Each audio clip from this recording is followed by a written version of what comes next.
All right, we're live. What's going on? Welcome. If this is your first time joining us, welcome back. If you were here last week, this is our fourth episode of the Peak on PGC Plus. Just one of the ways that we're bringing you film breakdowns, teachings, workouts, online courses, mentorship that will really help you expand your vision for your game and your life. I am PGC Director Kyle Koszuta. I am with my guy, head college coach at Bard College, also a PGC director. And maybe my favorite attribute of this guy is he's a lookalike of Nikola Jokic from the Denver Nuggets. What's going on? Do I play like him too, Kyle? You play just like him. You passed well, you peak well, great vision. You think you move a little better than him though, even at this age that you're at. Wow, even at 37, I don't know if I move better than him anymore. Well, hey, Adam, we're excited that you're on. I'm excited about this topic, and we're excited to dive in. And before we dive in, I see people already in the chat box putting where they're from. Go ahead and type in the chat box, where are you from? I'm seeing Ruth from Scotland. Oh, ooh, nice. Yeah, I'm seeing Joshua from Canada. I'm seeing somebody from Denmark. We got Emma, Colby. Got some people from Texas. Got some Canada, some Alaska. Wow. People are coming from all over, Adam. And just a housekeeping item before we dive in. If you look at the bottom of your screen, you'll see a Q&A button. Feel free to type in any questions you have throughout this episode in the Q&A. We'll be monitoring that. And at the end, we're going to leave some time for Adam and I to go into some of your questions and answers. So, Adam, before we get started, in PGC fashion as a part of our culture, we want to do some celebrations. And we celebrate at the beginning of any meeting we have, at the beginning of any gathering. And we really celebrate because we want to acknowledge or recognize somebody that has done something really well, somebody in our life that we care about, a behavior that we want repeated. And so, Adam, today we're going to celebrate, and I'll invite everybody who's watching this right now to think about what I'm about to say. We're going to celebrate somebody in our life that we care about. And so think about that person for you if you're watching live right now, and go ahead and type in a person you care about that you want to celebrate and why you want to celebrate that person. And Adam, I'll go ahead and kick us off. Adam, I celebrate you. And you didn't know this was coming, but I celebrate you because when I first started with PGC and I first started directing sessions at PGC, you were the first guy that gave me coaching. You were really the first mentor for me as a director. And I celebrate the care, the approach that you took in really leading me to become a better director and to consistently continue to build our relationship that we have. So I'll celebrate you for that, Adam. Thanks, Kyle. Yeah. I want to celebrate my 4-year-old daughter and 2-year-old son who you just are reminded in times like these at that age, they just don't really understand the fear and anxiety in the way that we do. And they just bring me so much joy every day and make me forget about anything that could potentially be troubling me if I just kind of lock into them. So just celebrate their joy for life and the fun they have. Awesome, Adam. And you see us snapping right here. If you see us snapping, that's because we just want to recognize those celebrations, acknowledge them. I see, let's get some from the chat box, Adam. I see Bobby celebrating his parents because they worked really hard to take care of him. Uncle Bill celebrating his wife, who's strong and beautiful and consistent. And I see Emma celebrating her sister for pushing her to be the best she can be. Awesome. Well, Adam, I'm excited to dive in today because this topic is one that all basketball players at some point are thinking about, are going to go through, and it's the topic of recruiting. And it's one that it can be really frustrating. It can be exciting. It can be confusing. It can be overwhelming. You went through it as a player. I went through it as a player. You go through it as a coach right now. And so on this segment, we're really going to talk about 3 main things. And then we'll have time for questions at the end. But the 3 things are this. It's number 1, being able to identify the level that you can play at. Number 2, really understanding the recruiting process. And then the third one is, how do you sell yourself as a player? And so, Adam, let's dive in. Start us off with just this topic of identifying the level you can play at. Yeah, so I think, you know, the number one thing that I see a lot of young athletes struggle with is just figuring out what level can I play at the college level, or can I play at the college level? And if so, where do I fit in? And I think one of the struggles is what you see on TV is Division I basketball. And so that's what everyone wants to shoot for. So I guess I'll just throw it right back at you, Kyle. Like, what was your experience going through it 8 years ago? Like, what did you think? What were you shooting for? And how did you go about that, identifying your level as a player? Because I see a lot of people struggle with that. Yeah, I do know one thing that I've never forgotten that I try to coach players sometimes into thinking a little bit differently on is I only saw Division I and I didn't see anything else. And I played Division I for 2 years and I also played Division II for 2 years. So I got a look inside of both.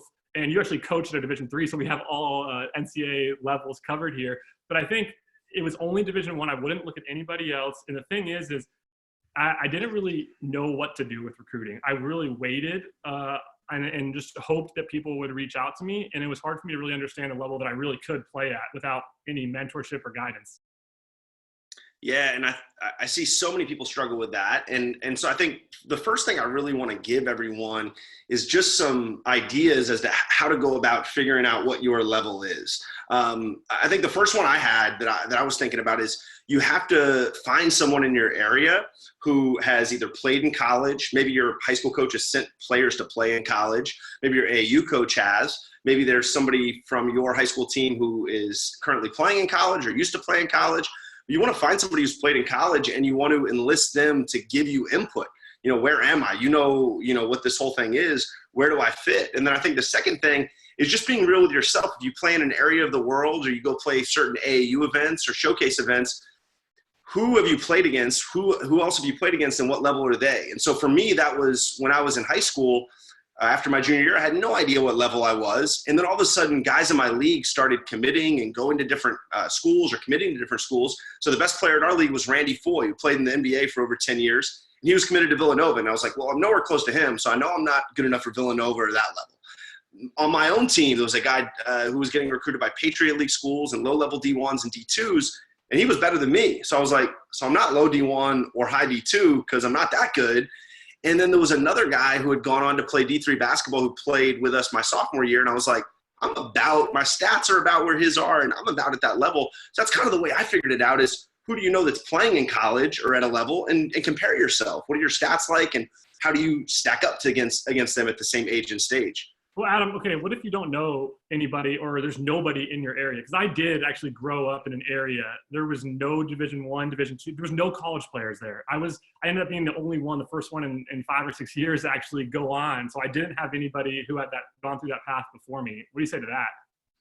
Yeah, I think then you've got to, probably reach outside of your area. If you're in an area where just people maybe don't know the different levels of college basketball or they only know junior college basketball because that's what's in your area, you may need to reach a little bit further. I think for a lot of people on this call who have come to a PGC session, a lot of the observing coaches who might be mentoring athletes or a lot of the athletes on this call, who's your PGC director, right? You know, you probably can connect with them on social media, and get their assessment. You can get game film out to them. You know, I'll put it out and we'll put it out at the end of the call, but connecting with me on social media, I'd love to watch your game film. You could easily direct message me on social media and get me your game film and I could give you my assessment. But I think finding somebody, an expert, and even if you have to reach outside of your geographical area to do that, I think that's kind of what you have to do because it's going to be impossible for you to know if you don't have somebody helping you or you haven't seen it.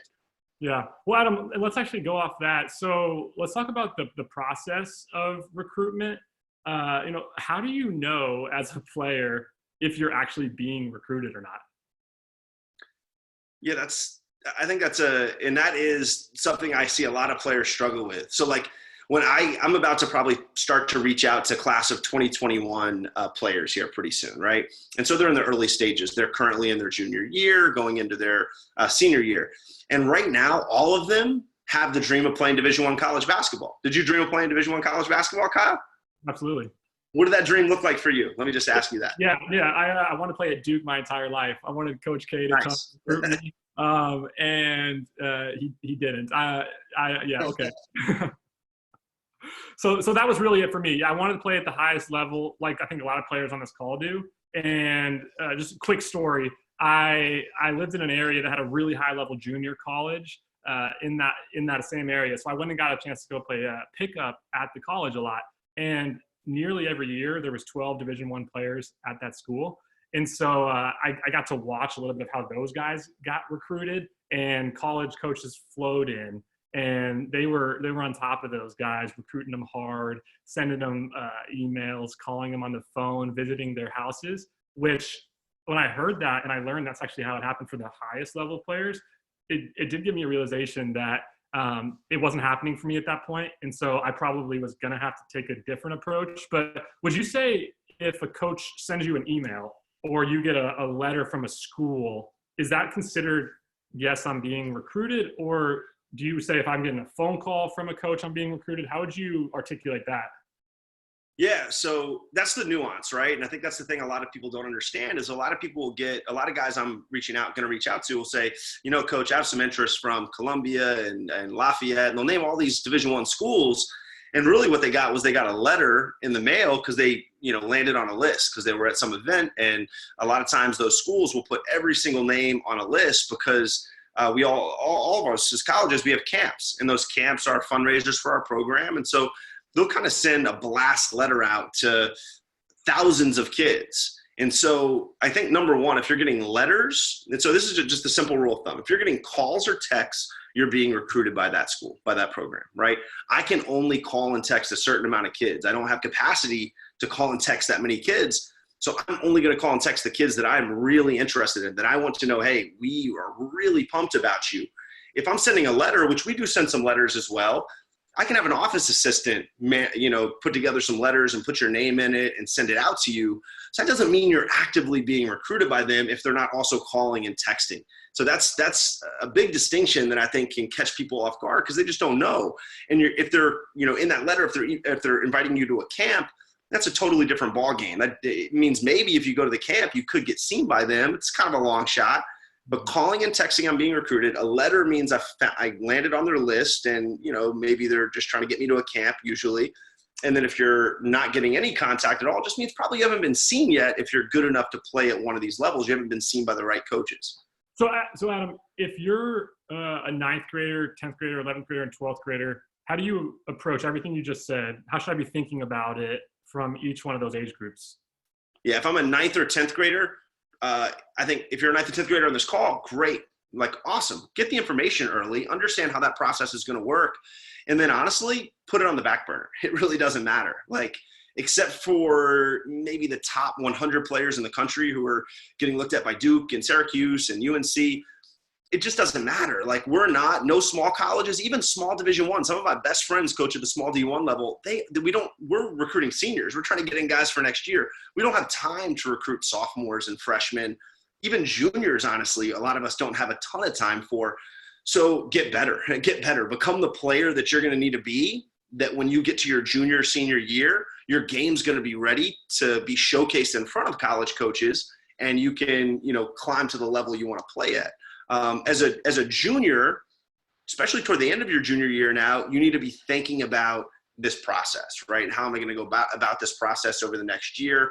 But that's kind of the timetable, if that makes sense. Yeah, so Adam, let's actually transition from that. Let's get a little more tangible. And there's some questions coming in the chat box, multiple questions that I think we're going to actually touch on right now. And I'm not getting letters. I'm not getting phone calls. So based on what you just said, I'll take myself as an example. I'm not being recruited. So, but I'm working my butt off. I'm diligent in the gym. I'm doing everything that I can possibly do to make my game better. And I'm about to be a senior. I'm in the summer before my senior year. And this is really the third thing we're going to talk about is how do you sell yourself? So you go from somebody who has no interest that's coming in right now to somebody that has options for their career. Yeah. So I think one, you have to get seen first, right? You have to, you're going to have to get yourself into an environment where college coaches can see you. That's optimal, right? So whether that's grassroots basketball comes back this summer after our social distancing, and you can get on the right team that goes to the right events. If you can't, then there's a ton of camps, whether it be the camps I talked about at select colleges, or different exposure camps in your area where college coaches go to those. You want to get yourself to as many of those as you can, so as many college coaches can go watch you play, right? All summer, all spring, I'm at AAU events and I'm at exposure camps. It's pretty much where I live, to find all of these guys who are at these places that I know want to play college basketball, and then I can actively see them.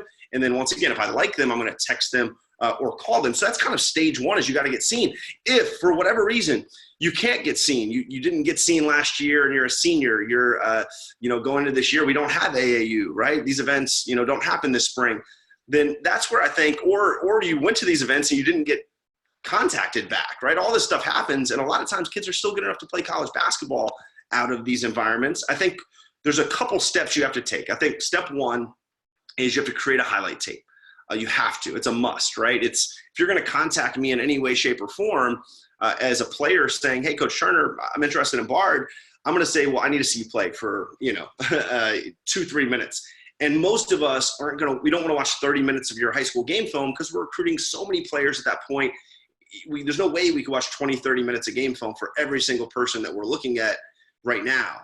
I'm going to do that later in the process after we get more serious. So I want a highlight film. I want 2-3 minutes showing your best plays. That's usually going to give me at least a glimpse of whether or not you're going to be good enough for our level. The next step after that, once you've created a highlight tape and you have that kind of ready to go, you want to create either a recruiting resume or you want to sign up for one of the recruiting websites, but basically somewhere where you can catalog your information. Here's my GPA.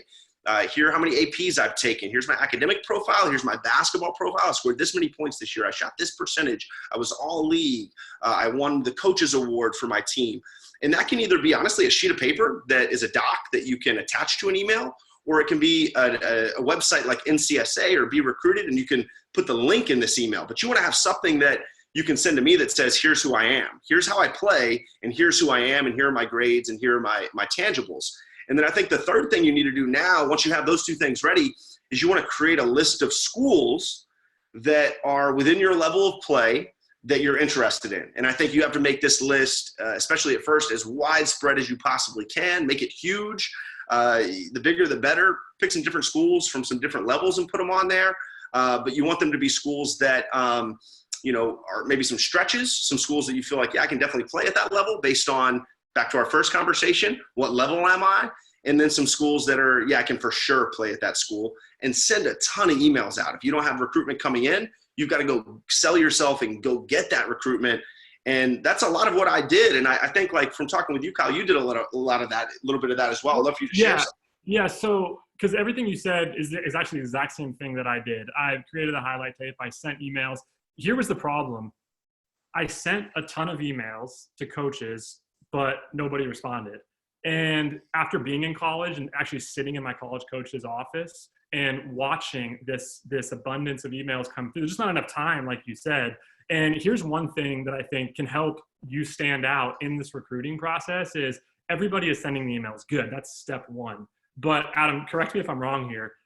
Very few players are actually picking up the phone and calling a coach and saying, hey, Coach Adam, I sent you an email 2 days ago. My name's Kyle Koszuta. I'm from Niceville, Florida. Did you receive that email? And it's actually a process that I went through, and I'm actually going to put a blog post out about this in the next couple of weeks, the exact process that I took, because they said, no, I didn't get your email. It actually got deleted. I had 50 emails in my inbox.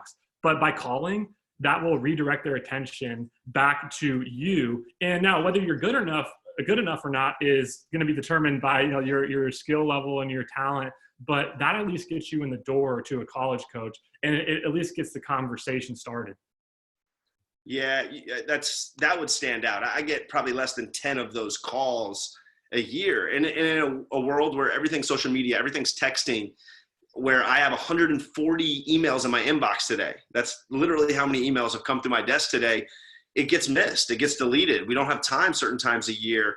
So, like, if you call, that's going to stand out. I guarantee you I'm going to watch the film. If you say, hey, Coach, I'm going to resend that email right now, I'm watching that film. I'm going, who's this guy that would, have the guts and the mental strength to call me and want to, actually reach out with that level of communication. So that definitely, if you're not getting emails back, call, be persistent. You can't be over persistent in this. And I think another good thing to just add into this process is enlist your high school coach or your AAU coach, if you have one, to help you, and have them call. Say, hey, Coach, here's my list of 20 schools. Would you mind emailing these? Maybe it's an email if it's 20 schools, right? Would you mind emailing these 20 schools out for me and just sending them your opinion of me? And the coach can, pretty easily do that. I get that all the time. That's nice. When I get a high school coach or AAU coach saying, hey, Kyle Koszuta would really do well at Bard. He's perfect level for you. I'm like, oh, wow, who's this? Like, so that's just another element of it. But I think I just want to review those steps. So it's create a highlight tape, create a resume, or sign up for a recruiting website that you can link, and then create that list of schools. And then you email the list, call if you don't get emails back from certain schools that you're really interested in, have your coaches email certain schools or call certain schools.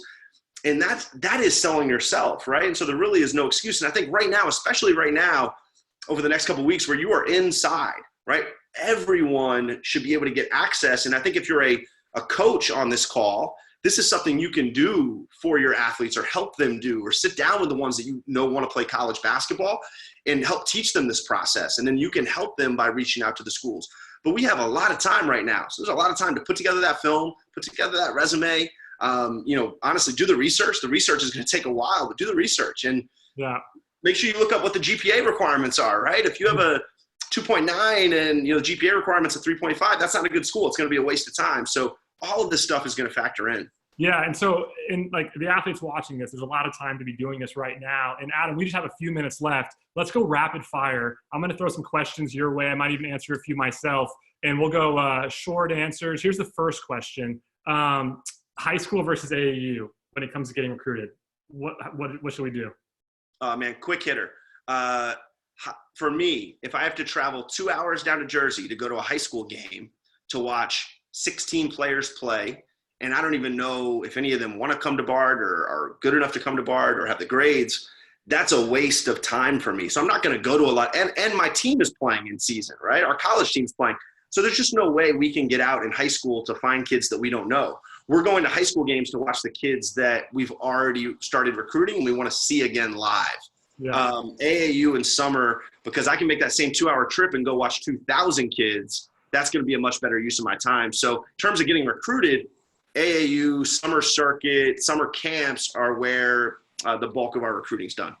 Yeah, here's another one. I'm currently in 8th grade. It's from Evan. I'm in 8th grade. In your opinion, should I go to camps that can possibly get me noticed? I'll answer this one, Adam. Evan, great question. If you're in 8th grade, here should be your main focus. Get as good as you possibly can. Get as good as you possibly can.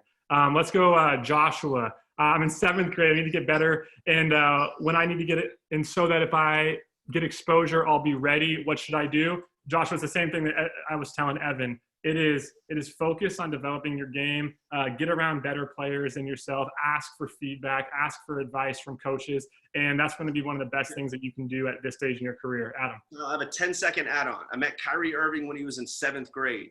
There were all these rankings of 7th and 8th graders in New Jersey. He was on 0 of them. Zero. It does not matter where you're ranked, what your profile is.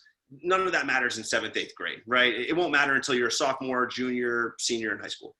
Yeah, really good. And then Adam, a final thought. You're a college coach. There's a lot of athletes that want to play in college. What do you look for when you're recruiting a player?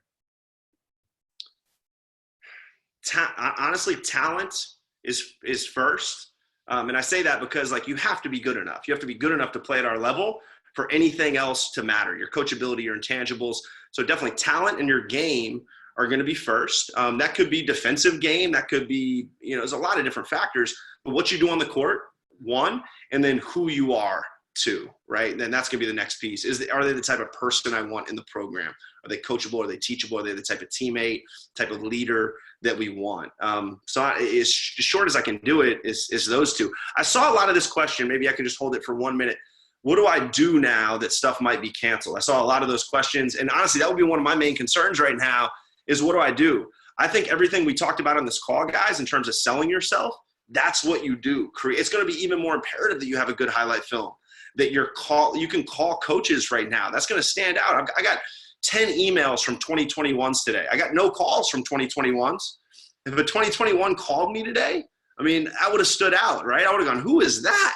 And they would have been on my radar in a way that none of those guys who email me are. So call coaches during this time. Just do the research. If you don't have the research, if you don't know who to call yet, do the research during this time.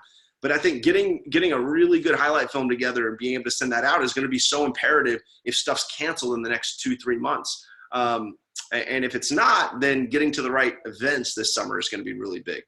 Really good, Adam. Hey, well, thanks for everything you shared on this. And we're going to close with just a few things here. Thank you, everyone, for joining us.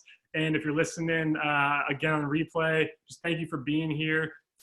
We've had the question a lot, are camps still going to be happening this summer, PGC basketball camps? And we are planning to have them. We'd love to have you at one of our camps this summer. And we're hoping that the need for social distancing will pass and we'll still be able to go about with our camps. And so if you go to our website, our whole schedule is listed. You can take a look there.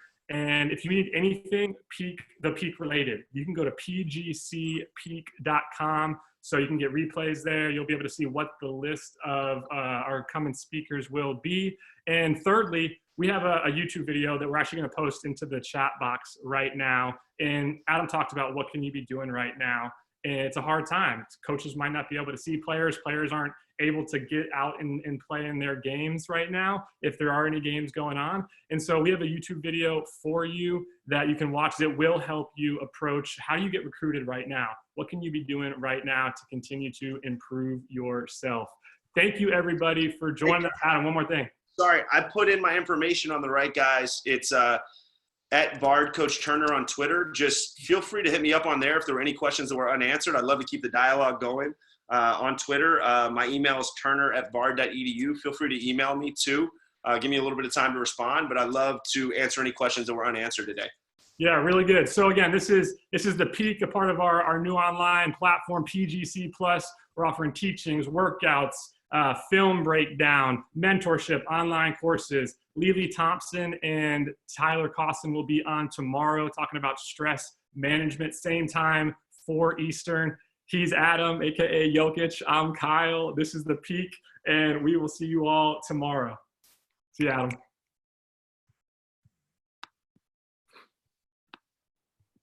Go.